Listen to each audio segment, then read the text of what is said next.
Hi, this is Andrew Staton at World of Martial Arts TV. Today we have the honourable guest of Lak Loi, a Jkd instructor from London. And the situation is we're finding his journey and all sorts of things about his Jkd journey as well.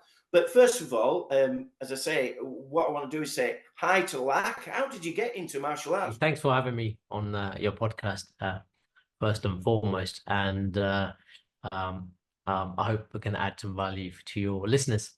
So your first question, how did I first get into Jeet Kune Do? No, that's another question. How did you get into martial arts? How did I get into martial arts? As a child, as a very young child, me and my brother's like 13 months younger than me. We used to play fight quite a lot.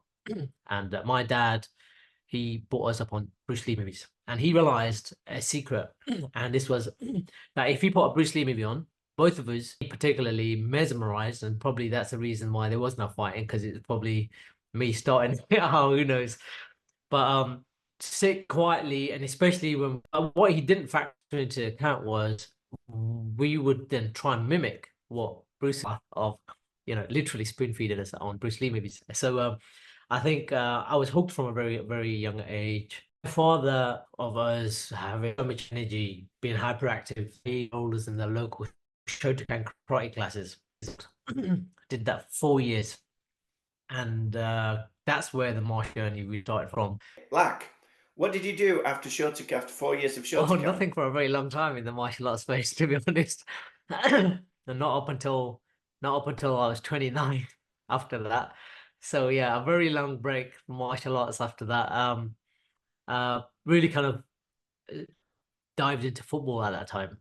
Football was really kind of my first sport, and played a lot of football up until about 18.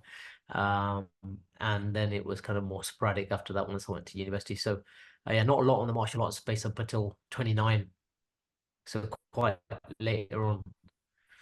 So And what was that when you were 29? What did you go into? well, I went into Jeet Kune Do when I was 29, and it's a funny story how I got into that, because I wasn't actually interested in getting into martial arts at that time.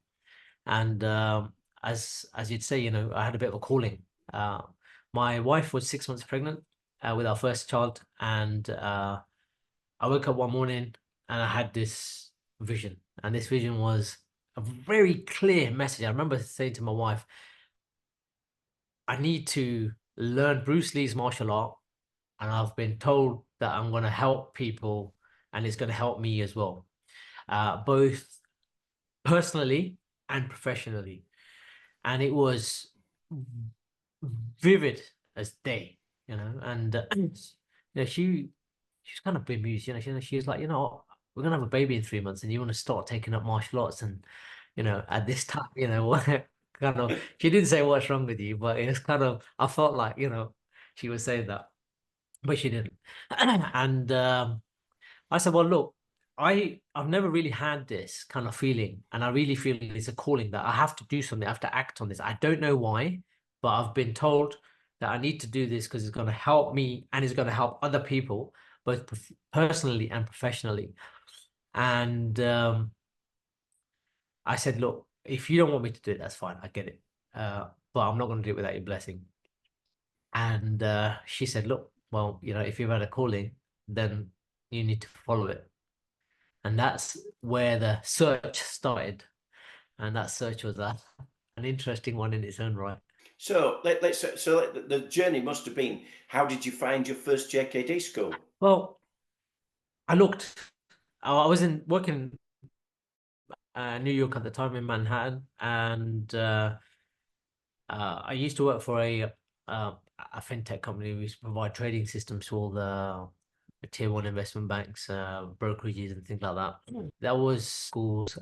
Google was quite young then. There was nothing on Google.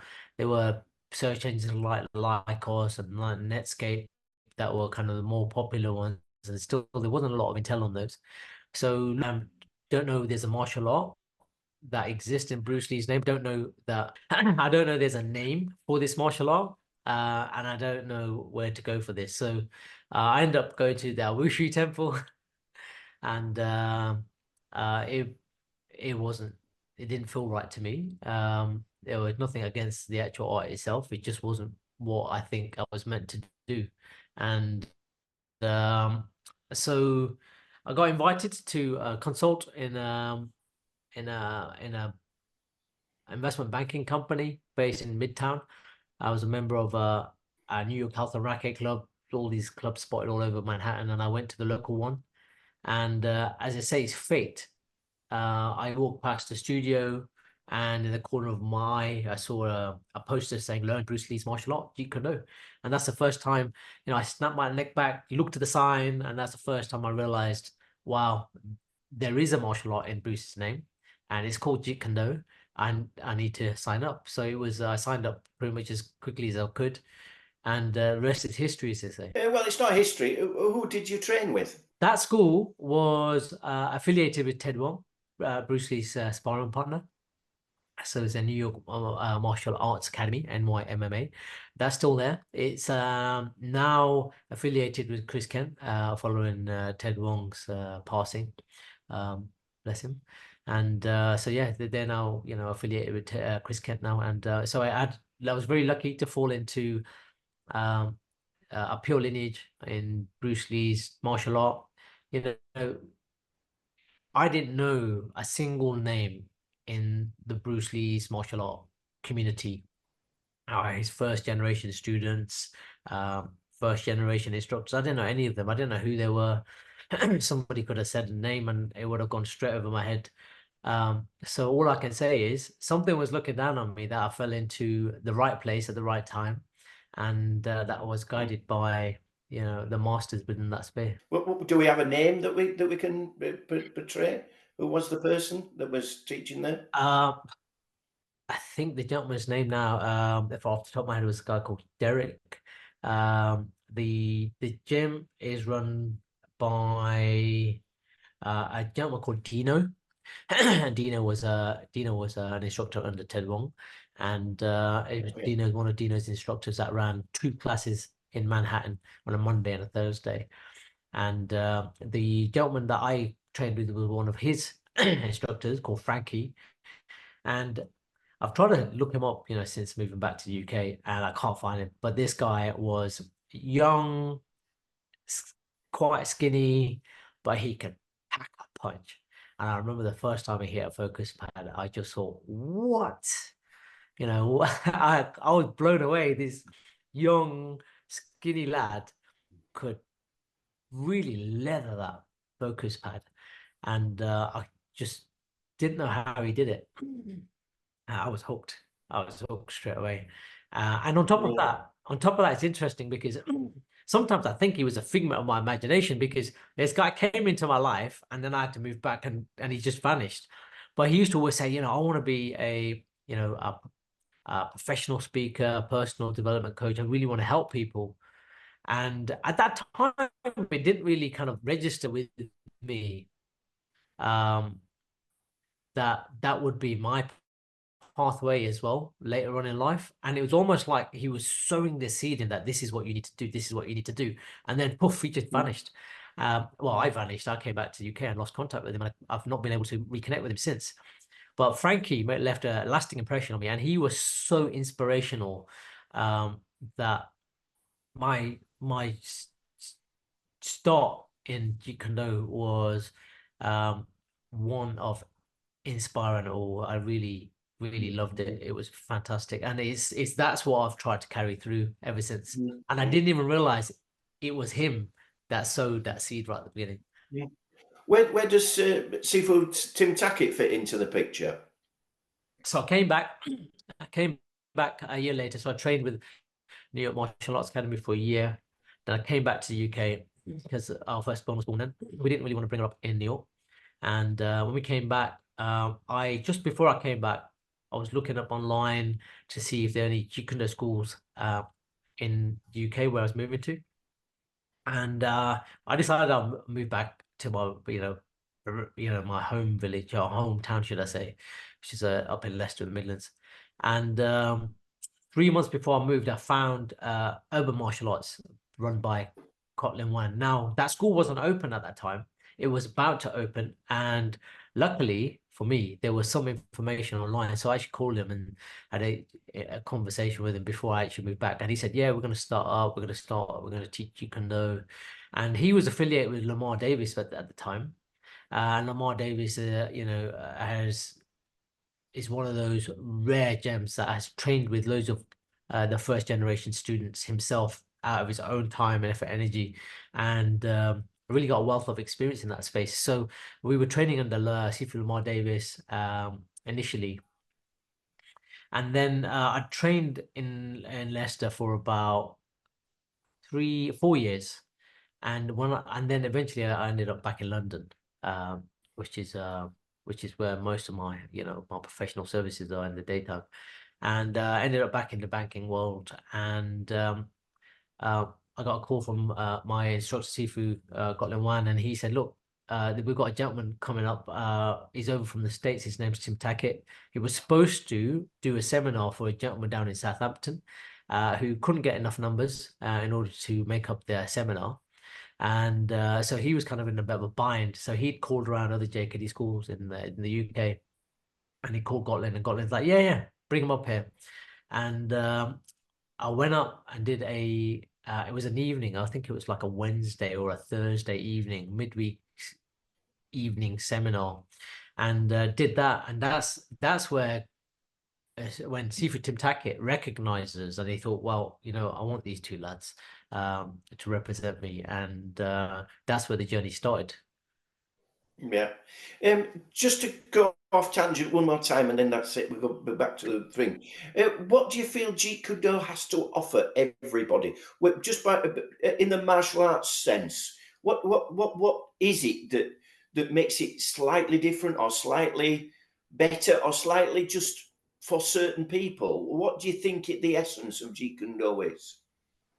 First, I think all martial arts offer some gold in some way, shape, or form. This value we take to be taken from all martial arts, but all martial arts have a different hypothesis.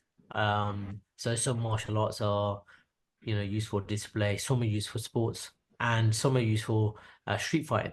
Street fighting, when your loved one is put in harm's way, how can you incapacitate your opponent as quickly as possible, using reasonable force? If somebody's unarmed and posing a threat, you can incapacitate them using the least amount of force, just restraining them potentially. But if somebody's out to kill you or a loved one, then you got to do what it takes. And Bruce's philosophy was, take out your opponent in 15 seconds or less. And ultimately, the first and foremost reason for martial arts in a combative manner, in a, as you said, a martial arts, pure martial arts sense, is from a combative perspective, is self-preservation and preservation of your loved ones. Your martial arts journey has led you on to teaching mental and spiritual cultivation. How did this happen? Well, I personally went into martial arts with this calling, right? So I didn't know any better, was none the wiser. And I thought I was going into martial arts because I was a real avid gym goer, and I still am. And so I thought it was, to cultivate physically, to be fast and powerful and be able to kick and punch, efficiently, to be able to defend yourself and look after yourself and your family members and your friends. But throughout that journey, I took a very keen interest in Bruce's writings. And one of the writings that he'd written was his chief definite aim, or definite chief aim. Now, I thought that was an interesting piece of writing because it was a mantra essentially that prophesied what he was going to become. And as a consequence, I felt that he had realized that even after his passing. In fact, he'd realized it after he'd passed, and that there was a huge amount of power and potential in those words that he'd written. And I started to look into it, and I realized it was inspired by Dr. Napoleon Hill. Now, Dr. Napoleon Hill is renowned as the godfather of personal development in the US. And he trained with the likes of Dale Carnegie back in the day. So he had some amazing mentors, amazing idols that he worked with. And in that space, he was a person that wrote the world's best-selling personal development book called Think and Grow Rich. And I had to get my hands on a copy of that. And as I read that, I started realizing Think and Grow Rich was about mindset, and that I had to apply myself in that way, because that was not taught in any of the Jeet Kune Do schools that I'd been part of, and none of the teachers taught any of the mindset part of Bruce's teachings. And I thought, well, if Bruce was big into this, and this forms a big part of what we're doing, then we're missing a massive trick. You've got your physical element, you've got your mental element, you've got your spiritual element, well, we could even break it down further. You got your body, your mind, emotion, and your spirit. So if you're looking at the 4 aspects and you're only focusing on the physical, you're missing 3/4 of your being. So I started to delve into the mental cultivation aspect, and started to make loads of connections with the physical and the mental. And then started to realize that everything that we're doing in terms of movement is there to help us cultivate and move the mind. So if we move badly, our mind's going to operate badly. But if we move well, our mind's going to operate well. And I started to make these connections. And having gone through my own process of kind of self-mastery, I started to apply this on myself and use it in my own way. And I found it to be very therapeutic, healing, and transformative. And I realized that this was something that was teachable using martial arts and martial arts movement. And that's how the martial mind power aspect of it was born, where we use the mind, use your mind and the power within that and the martial mindset to really transform your being. So it's a transformational process using martial arts movement. It moves the body, it moves the mind, and it moves the spirit. And it was only till later that I got into the spiritual aspect, which was an unknown. There was a time when the mind was unknown, the physical was, just accessible, just kind of getting to grips with that. Once I'd kind of got a grasp on that, then moved on to the mind, and then the mind ended up moving me to the spiritual element, because I realized the mind was a gateway between the body and the spirit. Explaining that, I can see this, that you've been a pioneer in applying Bruce Lee's martial art and philosophy, and having written several books. Can you describe what they're about? Absolutely. So I've authored 4 books up to now. The first one is called Master Your Life, and it's a 9-step to self-mastery, and it's inspired by Bruce Lee. So through my own process of cultivating self-mastery, I realized there were certain stages that you needed to go through in order to ascend that process. And so that's what that book covers, and it uses Bruce Lee's principles and philosophies. If I may, I reverse engineered a lot of the philosophies and principles that we use in Jeet Kune Do so that we could apply it to our life, and really got down to the science and the core of why those aspects of training work. I really talk about the science behind it as well.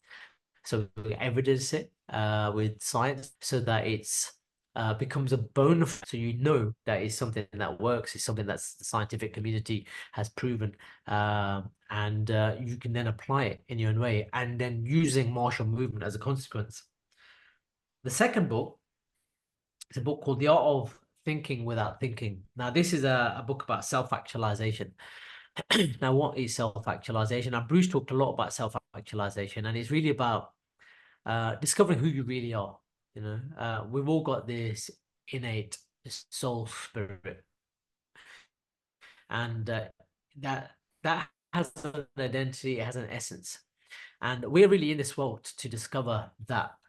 And self-actualization, or alternative, another word Bruce uses quite often, is self-realization, is to realize your true self, as in, who are you in spirit? And therefore, what that helps you understand is, what are you here to serve as? In what capacity are you here to serve others in? And once you realize that, then you can act in that highest capacity. So that book is actually a book of following my own spiritual quest and my own spiritual awakening and my own spiritual experiences. And I wanted to share those insights that I gained with others in a playful way. So I use koans, Zen koans, to help the reader be playful in using. And the way to tap into these koans is not to think. Just when you read a koan, the idea is Zen priest will give you a koan, and when you read it, there will be the spiritual experience that happens inside you. And when it happens inside you, the idea is for you to become aware and acknowledge that experience, and therein lies the answer. So to do that, to have that awareness and that spiritual sensitivity or acuity about the feelings that are happening inside you, that experience that happens inside you, you have to be completely relaxed and thoughtless. In other words, the art of thinking without thinking. So you're not thinking. Whatever thoughts are given to you are given to, and experiences are given to you that are working through you, it's through that experience that I want you to tap into, and that's what the Zen koans are trying to do. And so I used that book as a way to playfully engage and help others experience it for themselves.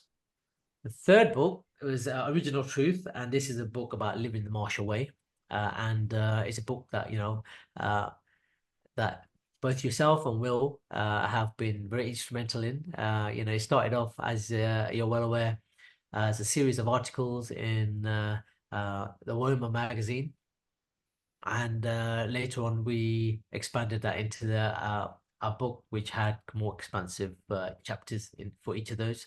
Plus, there was a hidden chapter which we didn't publish, which was on the game of death, and where we talked about the topic of what happens after. And so there's 13 chapters, even though we actually published 12. So there's a hidden gem in there. And then the last one, which is called I Hate My Effing Job, is a book about corporate well-being and motivational leadership. And it is interesting because it uses martial arts principles and philosophies. But it's interesting how, when I had that calling initially, 3 months before my firstborn was about to arrive, where I had this calling saying, you need to learn this because it's going to help you and it's going to help other people in a personal and professional capacity. Well, here it is. It arrived, and it arrived in a way in which ultimately I'm helping people to find joy in their jobs.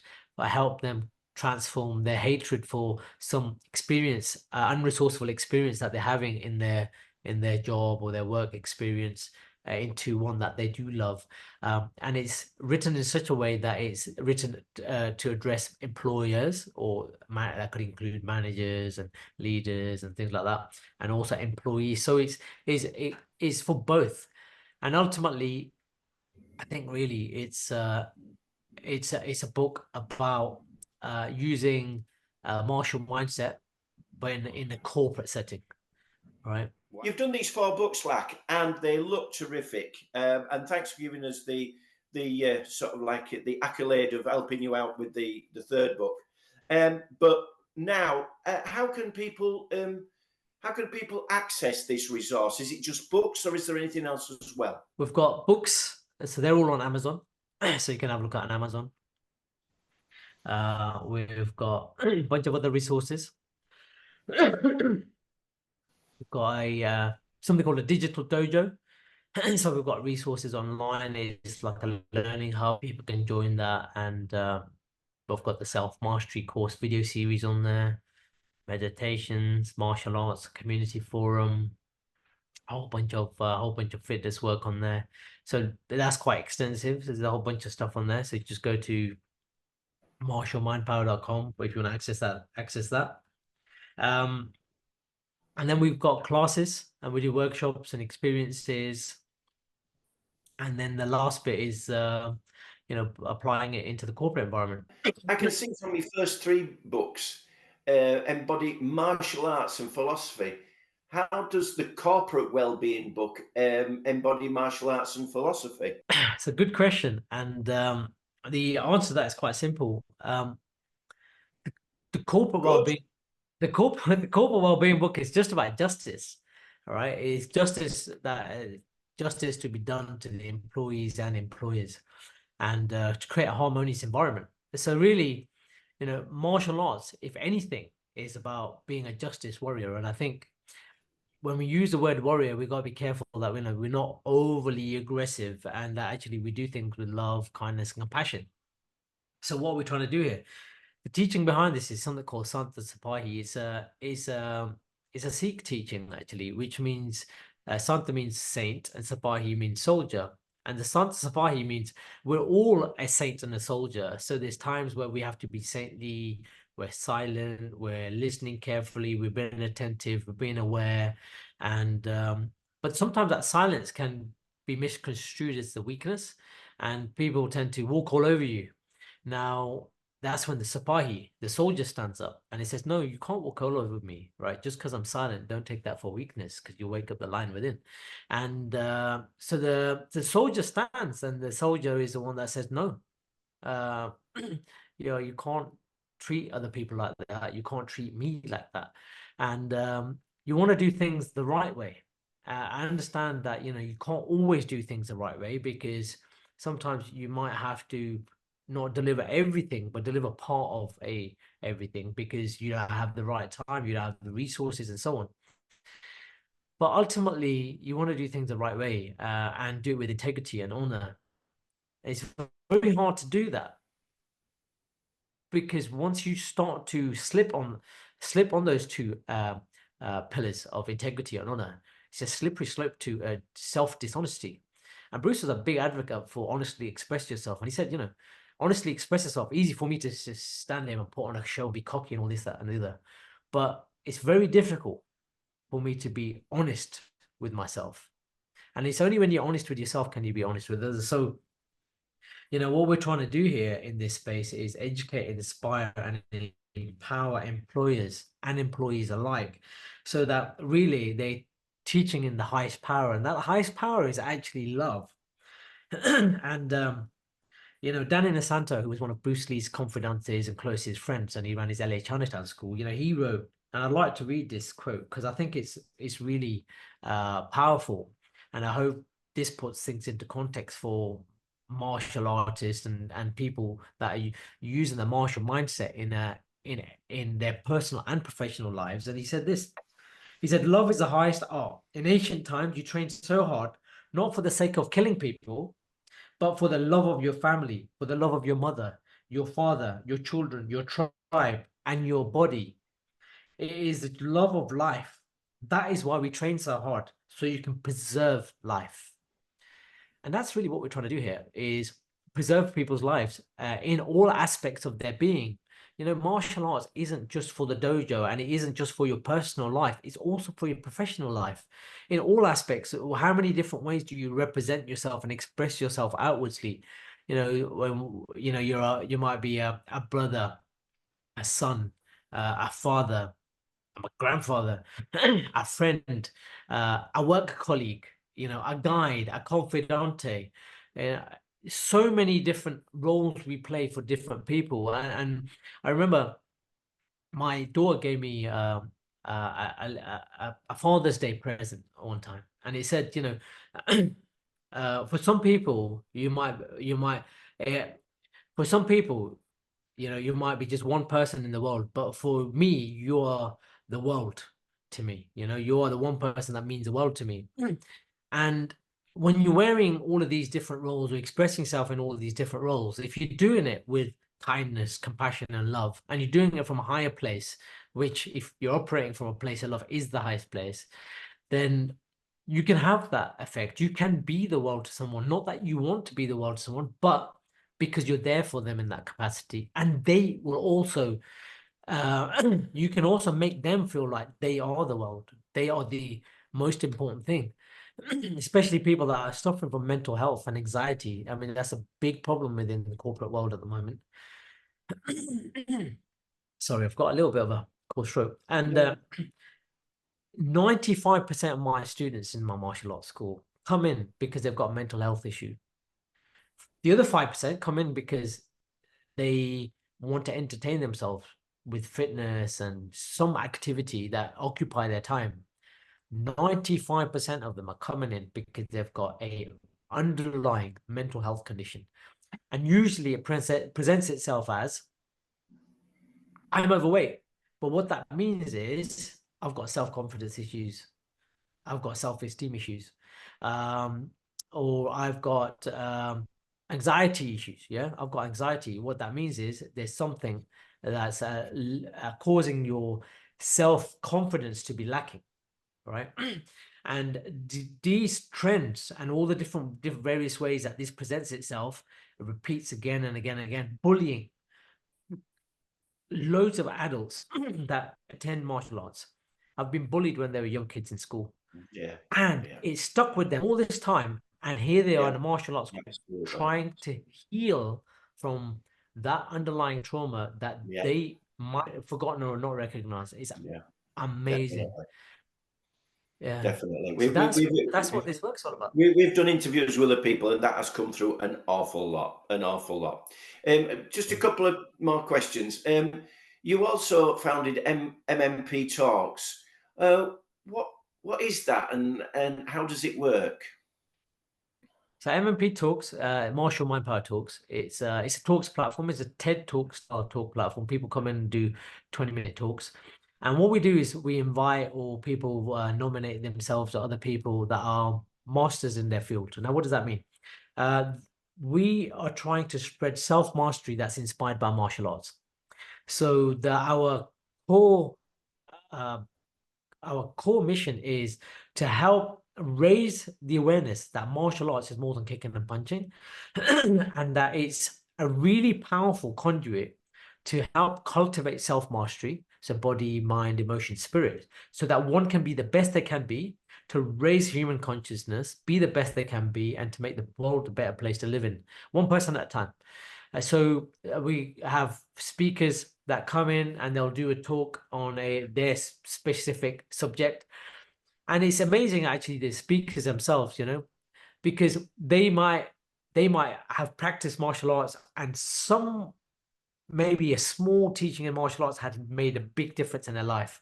It's completely transformed their being. And all of a sudden, they are now at the height of their specialty, whatever that might be, and they're putting themselves out into the world, and they are an aspirational and inspirational individual. And as a consequence, we're trying to help these speakers to bring that out of them and say, look, can you share the life lesson that martial arts taught you that helped transform your life and get you where you are now, so other people can also benefit from that?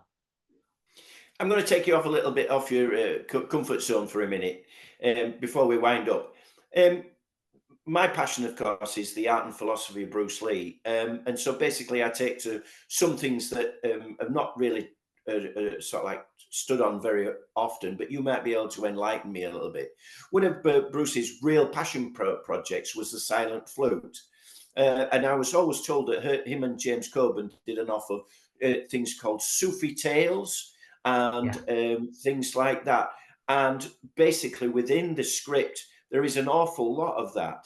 Have you ever looked at the silent flute, and where do you feel Bruce was going with that? Because he was looking at this philosophical art that you're looking at, and I'm always looking at, and he was trying to put that onto celluloid, and try and, even through a fantasy sort of like picture, bring out a man's journey, which is what we're talking about with people like yourself. So what do you feel about silent flute and the things that are in there that are maybe you have seen as Sufi tales? So the silent flute in my humble opinion, is Bruce's attempt to tap in to the spiritual aspects of martial arts.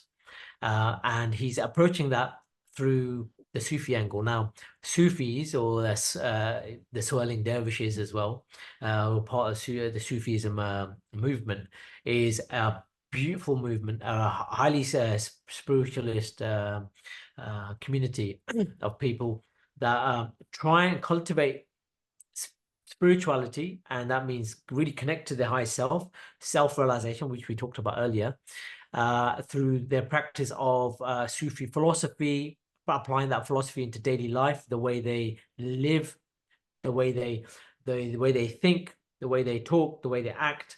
All of that is kind of an expression and embodiment of that philosophy.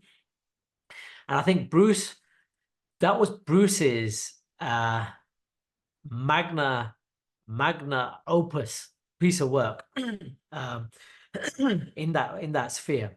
And I think he's trying to get across something that is really subtle, right, in a very artistic way. And obviously it was done after Bruce had died, so it was a take of the producers of the team that took that on after that. But had Bruce been here to actually direct and drive that project,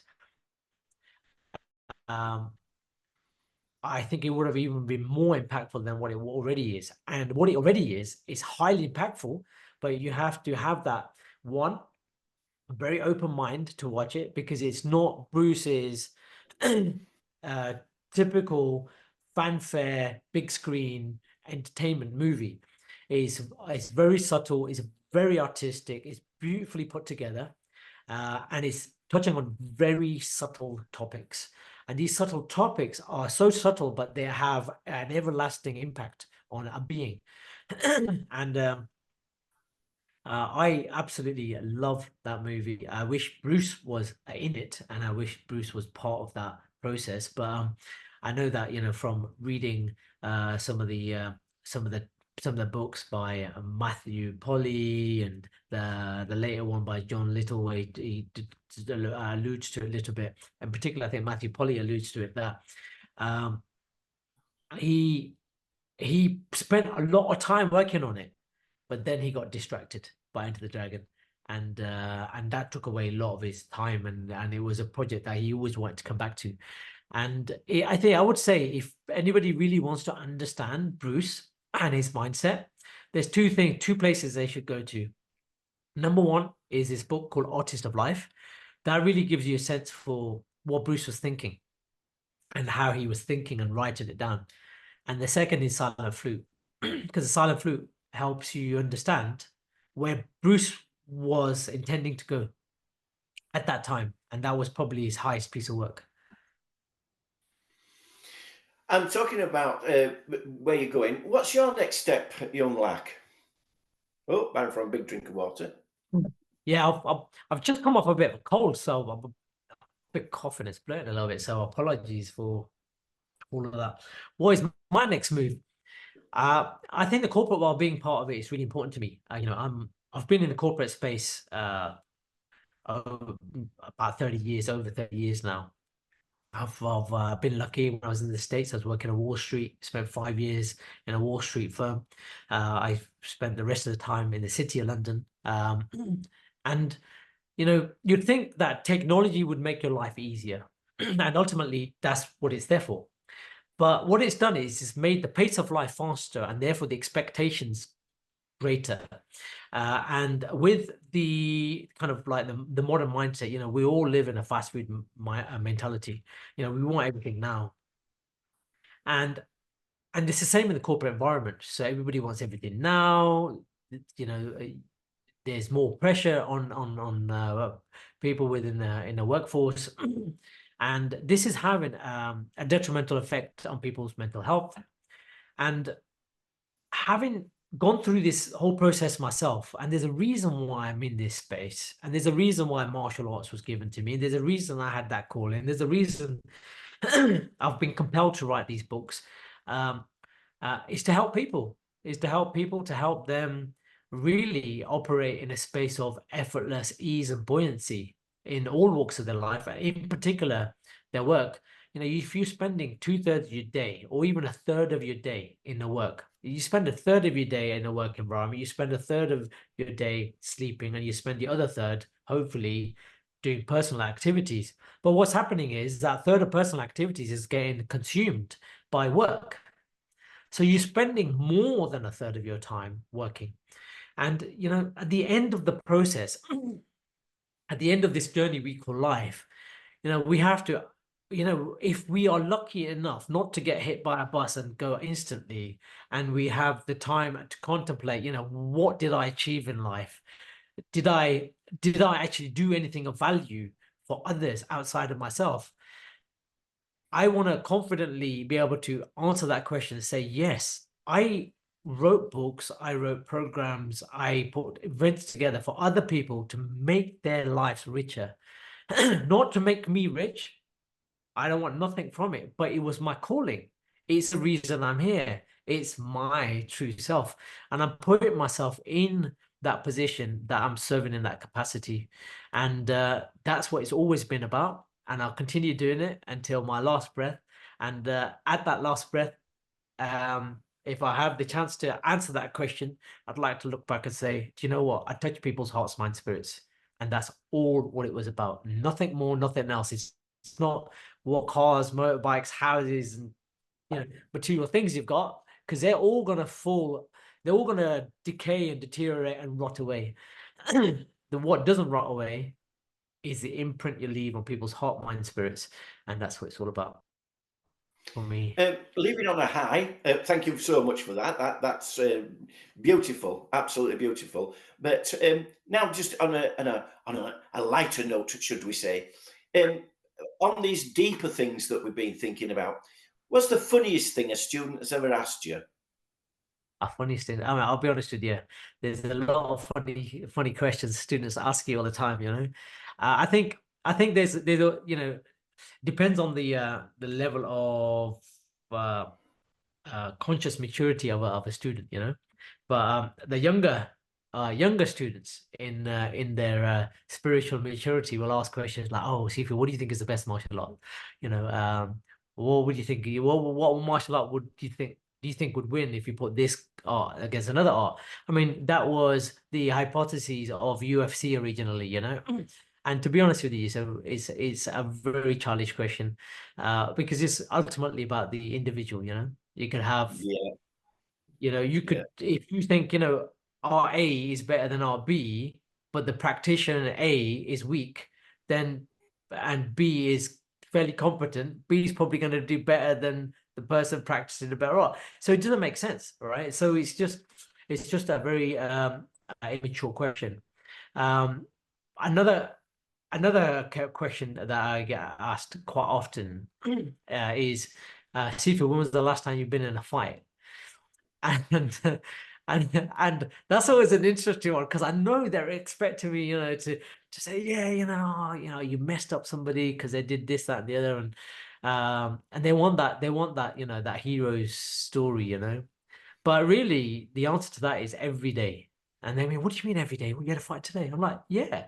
I mean, like, isn't there in a battle you had today? You know, did you there's some challenge you had to deal with today? You know, oh, my washing machine broke down yesterday. All right, so there's a challenge. You know, I'm gonna now replace it. Right. So that's an inner battle, you know, that you've got to deal with. It's a small battle, but anyway, you've got to deal with it. But then it could be something bigger. You know, you got a challenge at work, you know, clients being difficult, and how you gonna deal with that? Or you've got somebody that's creating animosity within your team, and you want to neutralize that so that you can create harmony and happiness within your team. So you need to become aware of that. So what is martial arts teaching us? It's teaching us, okay, how do we become aware of what's happening in and around us? In us, firstly, because if you're not in touch with yourself, you ain't going to be in touch with anything outside you. You're going to become chaotic inside and outside. So what's happening in and around you, and once you're aware of that, then you can take positive affirmative action. You know, Bruce talked about think hit. In other words, if you need to hit something, uh, you've got to do it now. Don't hesitate, no procrastination, just get on with it.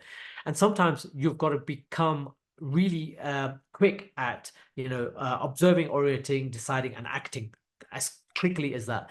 And that gives you that certainty, but without knee-jerk reactions. So that means when you're observing and you're orientating yourself and you're making a decision before you take affirmative action, you're actually taking a moment. You're taking a moment to process everything. Now, out in the real world, sometimes you've got more time to do these things. Sometimes you don't. In a combat situation, you haven't got much time to think about these things. Things are changing millisecond to millisecond. So as a consequence, you've got to be able to think really fast without conscious thought. It's all got to be unconscious.